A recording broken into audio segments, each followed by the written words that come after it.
Dimanche 3 novembre 2019 à Austin, Texas. Il vient de rentrer dans l'histoire de la Formule 1 avec un 6e titre pilote, se plaçant ainsi entre le Kaiser Michael Schumacher et le maître Juan Manuel Fangio. Soyez les bienvenus dans le débriefing de Formula sur le Grand Prix des États-Unis et le nouveau sacre de Lewis Hamilton. Start your engine!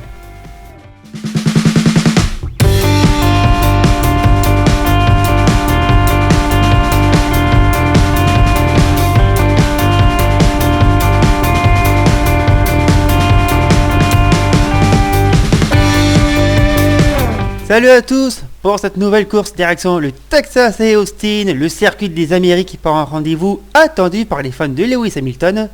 Et on se demande bien pourquoi. Mais ce tracé d'Austin, construit à l'occasion en 2012, fait parler de lui depuis quelques temps parce que sa piste vieillit mal. Elle se dégrade par ses fissures ou ses bosses, ce qui pose souci à plusieurs pilotes dont Sergio Pérez qui trouve que c'est totalement inacceptable. Pour une fois que l'on n'a pas un billard comme circuit, on apprécie. Ça relève du défi pour les pilotes dont certains adorent. Et puis les voitures en souffrent aussi vu qu'ils perdent de temps en temps un petit morceau de carbone, voire pire, avec des passages trop insistants sur les bosses. Alors, il y a une explication à cela, c'est que le fameux circuit des Amériques se situe sur des anciens marécages. Et surtout, il n'est pas rare que le tracé connaisse des inondations en cas de forte pluie. Souvenez-vous de 2015. Si les bosses font parler d'eux, il y a aussi ce fameux virage 19, avant-dernier virage du tracé, qui est sous étroite surveillance avec la plupart des pilotes qui sortent large à cet endroit et voient leur chrono annulé sur le champ. Je ne vous raconte pas pour la course, ça a été calme, mais imaginez l'inverse. Alors dites-vous que c'est un problème qui est déjà connu, également rencontré cette année en IndyCar. À toute occasion, je vous mets en description une vidéo signée Despiello sur ce fameux virage et les limites de la piste. Vous comprendrez mieux. Ce week-end, le Grand Prix des États-Unis a commencé froidement. Et oui, pour les essais, on avait à peine 9 degrés dans l'air pour la première séance.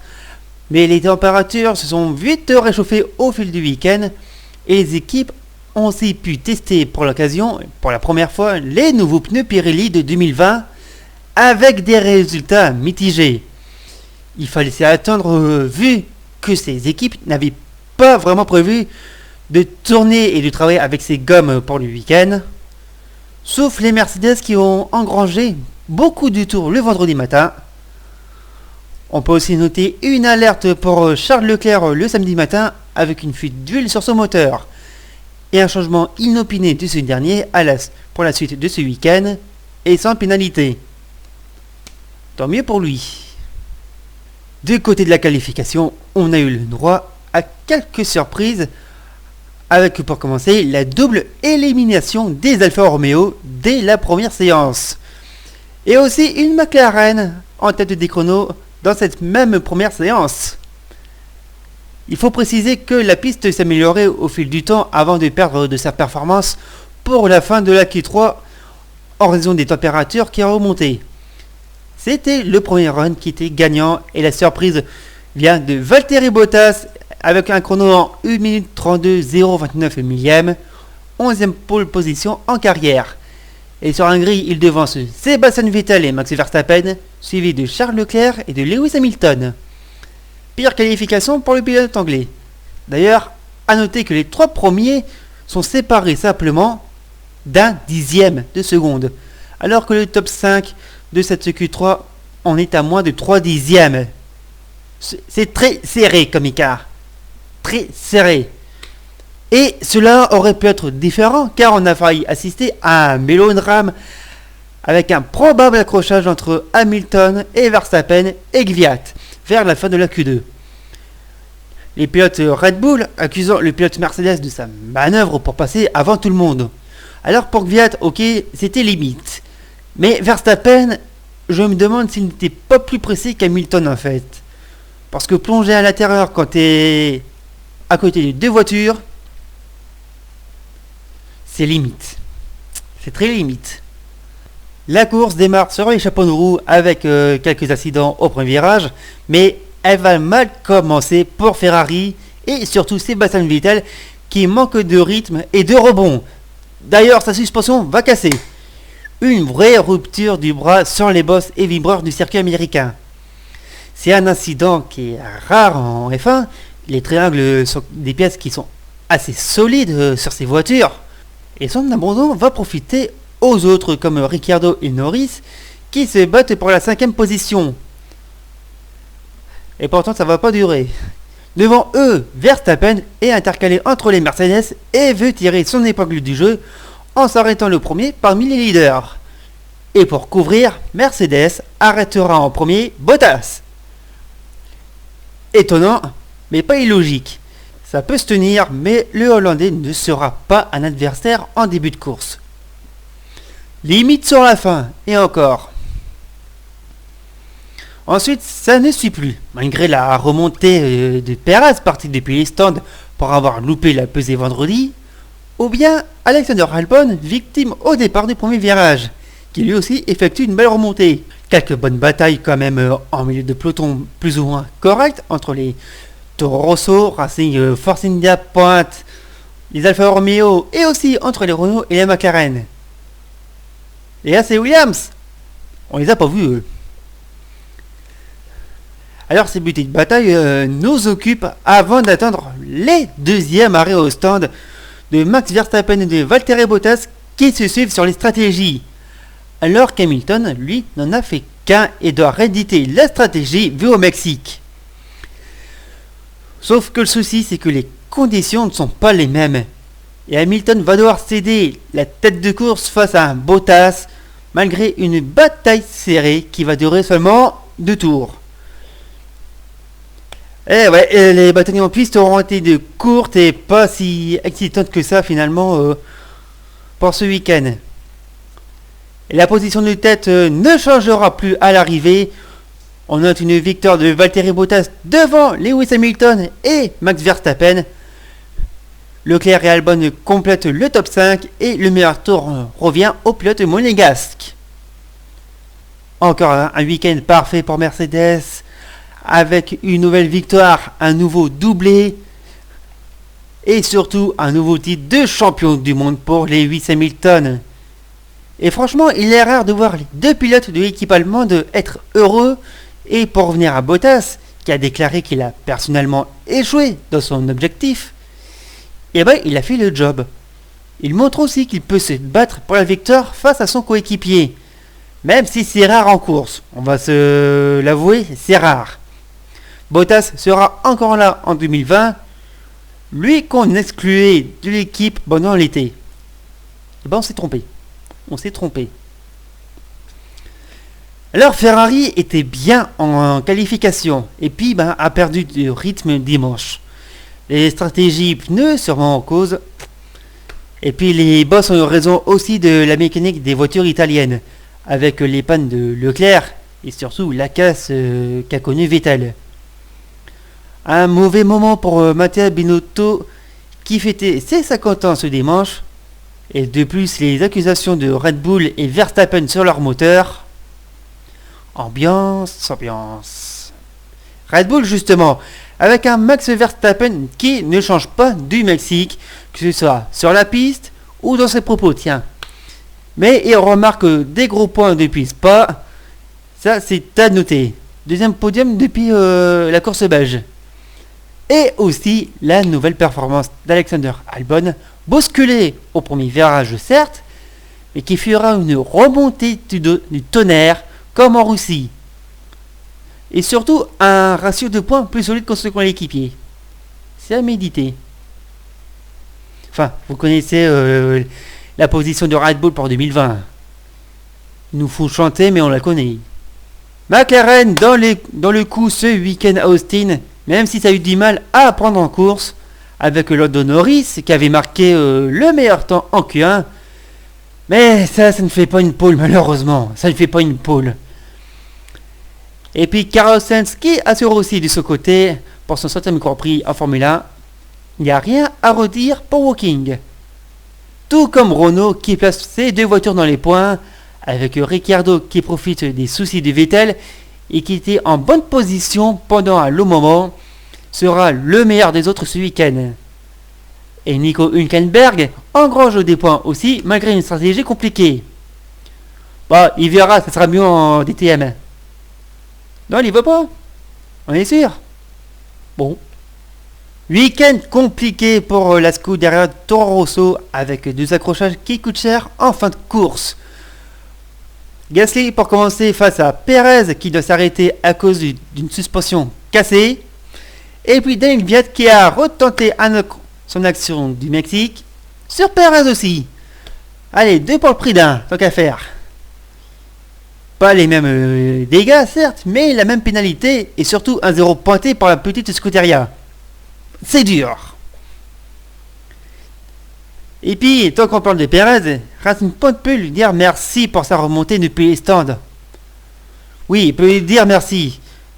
Mais bon, elle aurait pu être plus belle si de meilleurs points auraient été marqués. Quant à Lance Stroll, on l'a pas vu du week-end. Mais pas du tout. C'est un petit peu compliqué pour le Canadien en ce moment. Il y a un peu de mieux aussi pour Alfa Romeo. Un peu. Après une qualification ratée, double élimination en Q1, Kimi Raikkonen va retrouver un peu d'espoir, mais il va terminer à la porte des points, seulement 11e. Et c'est dommage pour le Finlandais. Et son coéquipier Antonio Giovinazzi fera une course anonyme, malheureusement. As, ça prend les pièces de Ferrari pour être au fond du classement. Ça faisait longtemps qu'on n'avait pas eu une voiture ratée. Mais à ce point, quant à Williams, voilà. Course un peu moyenne sur un circuit avec un public américain qui est client de spectacles, pourtant on n'en a pas eu tant que ça finalement.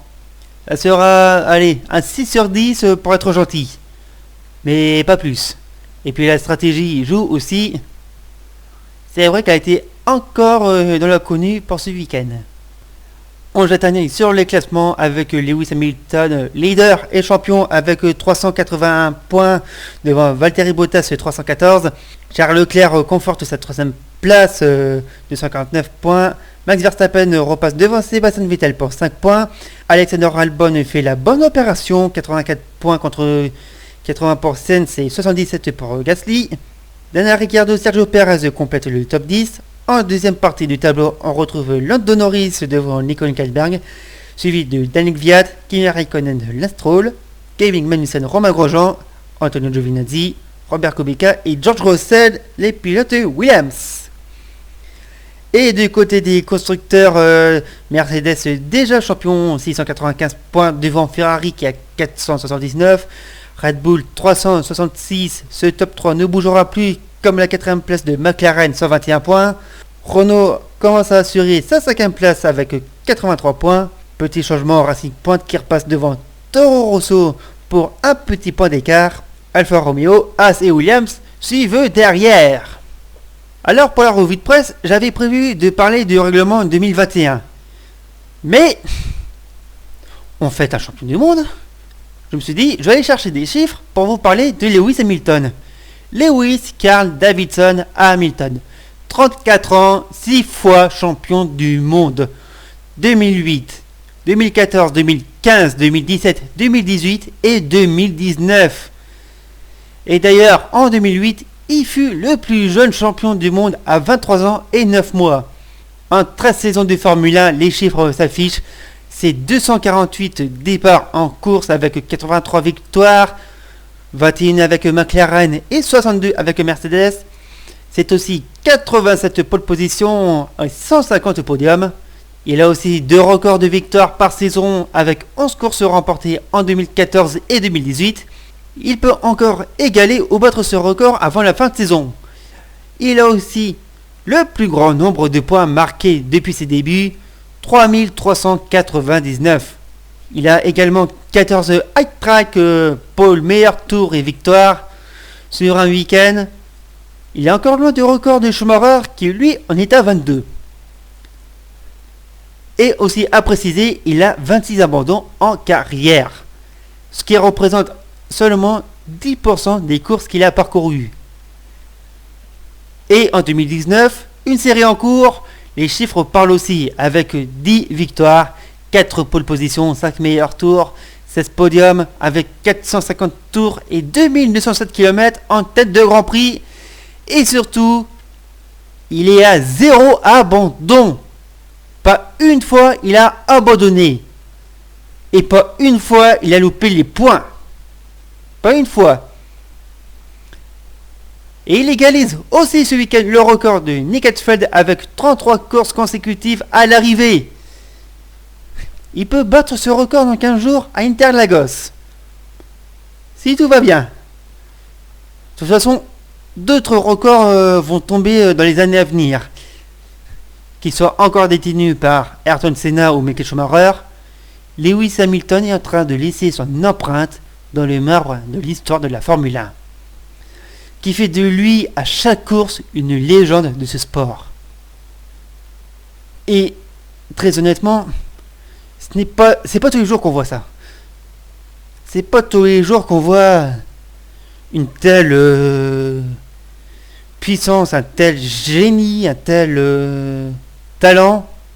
6 fois champion du monde quand même. C'est arrivé qu'une fois. Et très honnêtement, qu'on aime ou qu'on déteste le pilote anglais, on ne peut qu'admirer ce qu'il a fait par son travail, sa performance et aussi son envie d'aller encore plus loin. Il n'a pas envie d'arrêter. Il n'a pas envie. Il veut être une légende de la légende. Et très honnêtement, la route est encore longue.